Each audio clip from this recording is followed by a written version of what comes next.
Ya que estamos ya de regreso en su programa Torre Médica, hoy de manteles largos con gente de casa, gente del Hospital Country 2000. Estamos en presencia del licenciado Dimitris Fafutis, que él es el administrador y del encargado del área de compras del Hospital Country 2000, ¿cierto?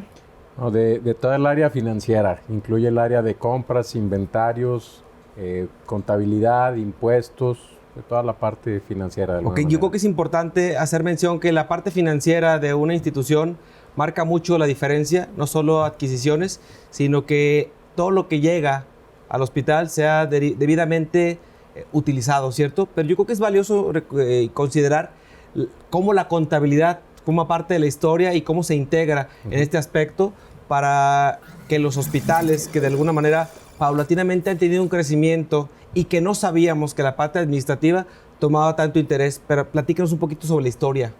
Sí, cómo no. Digo, efectivamente, como lo mencionas, doctor, en esa parte de la compra, pues nos remontamos también a la parte contable, porque al final del día, todo lo que se compra y todo lo que genera una transacción dentro de un hospital genera un registro contable al final del día, ¿no? Pero me gustaría hacer un poquito de historia desde donde nos remontamos con los temas contables de alguna manera. La contabilidad se remonta a más de 7,000 años en la antigüedad. En la antigua Mesopotamia y en Egipto hay vestigios y registros de cómo se empezaban a registrar las cosas en aquel entonces, en la compra de animales, en las transacciones. Inclusive se piensa que probablemente el origen de la escritura pudiera ser por la contabilidad, por la necesidad de estar registrando esas adquisiciones, esas compras y esos movimientos, ¿no?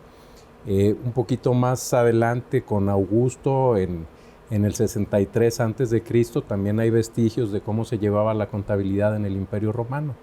Y esto es cómo había las pensiones para los guerreros, cómo se destinaban recursos para los monumentos, y todo eso pues llevaba una contabilidad y unos registros, no tal como la conocemos hoy en día, pero sí ya llevaban un registro contable, por así decirlo. Poquito más adelante ya es cuando nace el padre de la contabilidad, que es el fraile Luca Pacioli. Decimos, oye, pues un padre, pues sí, un padre, un fraile que fue matemático, que fue escritor, que fue pues una eminencia en esto, y es el padre de la partida doble, de la que vamos a hablar un poquito más adelante. Muy bien, licenciado. Bueno, pues aprovechando que ya tocó el tema, explíquenos un poquito qué es la partida doble. Sí, la partida doble, de lo que se trata precisamente es de registrar en dos cuentas una transacción. En la contabilidad existen cuentas de activo, de pasivo y de capital. Los activos son todos los derechos que tiene una empresa. ¿Qué puede ser un derecho? Pues una cuenta de bancos, una cuenta por cobrar, tus inventarios, todo eso es un activo, son las posesiones o los derechos que tiene una empresa. ¿Qué son los pasivos? Pues todas las obligaciones que tiene una empresa. ¿Qué puede ser? Pues lo que le debes a un crédito bancario, lo que le debes al SAT, lo que le debes de impuestos a Hacienda. Todas las obligaciones que tienes, todas las cuentas por pagar que tienes es un pasivo. Y el capital son las aportaciones que generan los socios o los accionistas dentro de dentro de las instituciones. Entonces, ¿cómo nace la partida doble? Buscando un balance entre esas cuentas, ¿no? Entonces, un ejemplo muy básico, el más elemental, es cuando tú haces una aportación de capital, estás generando una partida doble, porque por un lado haces un cargo en el banco, eso significa que haces un depósito y haces un abono en el capital. Vamos a suponer que estás abriendo la empresa con 50,000 pesos, depositas 50,000 pesos en el banco, al mismo tiempo que lo abonas en el capital, y ya tienes tu partida doble, tienes un equilibrio siempre. Son las famosas cuentas T que conocemos los contadores, pero ese es el origen de alguna manera, y eso es lo que significa la partida doble.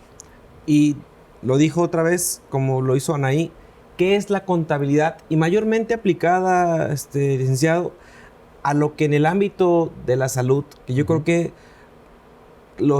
toda la gente que se dedica a la parte contable aplicada al ámbito de la salud tiene un ejercicio diferente. ¿Por qué? Porque se manejan de alguna manera condiciones distintas, porque se pagan honorarios, porque se pagan otro tipo de contribuciones que en el ejercicio público tiene una condición distinta. Yo creo que eso les genera a ustedes tener un adiestramiento fiscal totalmente diferente, ¿cierto? Sí, bueno, eso es todo un tema y ahora sí, ¿qué es la contabilidad? Bueno, platicábamos un poquito que cualquier movimiento que se da en un hospital se va a ver reflejado en una transacción y esa transacción nos va a generar un registro contable. Entonces, pues cuando uno recibe una mercancía en el hospital, por ejemplo, que está recibiendo los insumos o los medicamentos, hay dos opciones: que la vayas a pagar de contado o que la vayas a comprar a crédito. Entonces, si tú la vas a pagar a crédito, por ejemplo, tienes una entrada a tu almacén y generas una cuenta por pagar. Ahí volvemos al mismo tema de la partida doble, pero todo eso te va generando los registros contables y las transacciones dentro de un hospital. Cuando te paga un paciente te genera un ingreso. Ese ingreso pues se registra en una cuenta de resultados y ese ingreso pues viene a incrementar el patrimonio de la institución en este caso. Pero para que tú dieras ese servicio, pues tuviste que hacer una serie de gastos también. Tuviste que comprar insumos, tuviste que pagar el sueldo de las enfermeras, los sueldos de intendencia, y todo eso nos va generando registros contables al final del día. Y esos registros contables pues son los que vamos asentando en nuestros libros y los que posteriormente nos generan los estados financieros. Licenciado, ¿y la contabilidad la tenemos únicamente para cubrir requisitos fiscales o...? Híjole, ese es un tema medular. La verdad es que es un tema muy álgido. Desafortunadamente en México se tiene la creencia que la contabilidad pues nada más la tenemos que llevar para cumplir con los requisitos de Hacienda y estar pagando las contribuciones que nos corresponden.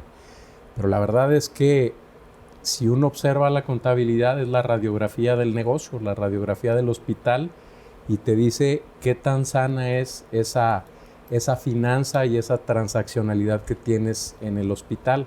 Entonces, definitivamente no debemos de limitarnos a llevar una contabilidad para cumplir nada más un requisito fiscal. Es súper importante que esa contabilidad que nos va a generar estados financieros, de los cuales vamos a hablar un poquito más adelante, pues nos sirva para ver la foto de nuestro negocio, saber si es sano, si no es sano, si estamos endeudados, si alcanzamos a pagar esos pasivos que tenemos, si tenemos para pagar las nóminas, si tenemos para pagar la renta, si tenemos para pagar los suministros del hospital. Todo eso nos da la radiografía, nuestros estados financieros. En ese tema particularmente, pues el que se llama flujo de efectivo, ¿no? Ese es el que nos va dando la pauta de cómo está el flujo dentro de nuestras finanzas. Digo, yo creo que ahí esa parte, lo tomamos en consideración como profesionales y como los que de alguna manera tenemos que administrar también un medio, una institución de salud. Tomamos en cuenta que de repente no fuimos enseñados a crecer, no nos fuimos enseñados a administrar, ¿sí? Y hospitales que van como un crecimiento, como el que ha tenido el Hospital Country, que afortunadamente los que hemos visto su crecimiento a casi 24 años de existencia, vemos la evolución donde si bien siguen siendo el mismo cuerpo de gobierno el que tiene el mando y que ha habido un crecimiento exponencial, pero ese crecimiento exponencial tiene que ser un crecimiento ordenado. Y esa parte de crecimiento ordenado tiene que tener unas finanzas sanas. Crear finanzas sanas representa tener una contabilidad ordenada para poder hacer una radiografía detallada. ¿Cómo logramos de alguna manera que un negocio y una institución privada de salud tenga una condición y una finanza sana, llevando un buen control, creo yo, ¿no?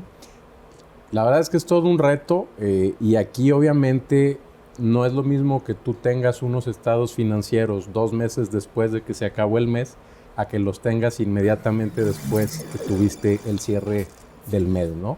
Eso te va a dar un cierre parcial y vas a revisar cuáles fueron las transacciones, los ingresos, los egresos, los gastos, tus pasivos dentro del periodo de un mes. Aquí lo que hacemos es que se va revisando mensualmente, pero la verdad es que ya que con los sistemas que tenemos hoy en día, pues prácticamente lo vas revisando día con día, ¿no? Estás revisando tu facturación al día, con cuánto cerró, cuánto traes de gastos, cuánto tienes que pagarle a tus proveedores. Y obviamente, mientras más inmediata sea la información que tú tienes, puedes tomar mejores decisiones.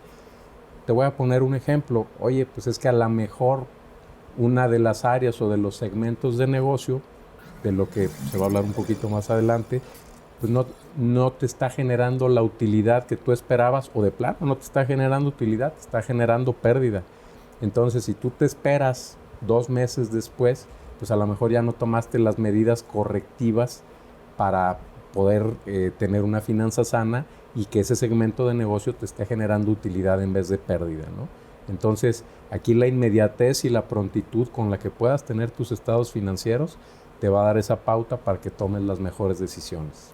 Pues vamos a ir a una sección que se llama Piensa Saludable. Nos acompañas y continuamos un poquito más adelante platicando más sobre los de aspectos financieros que yo creo que toda institución, pero mayormente una de salud y en el ámbito privado, lo hacen con más responsabilidad. ¿Continuamos? Claro, sí.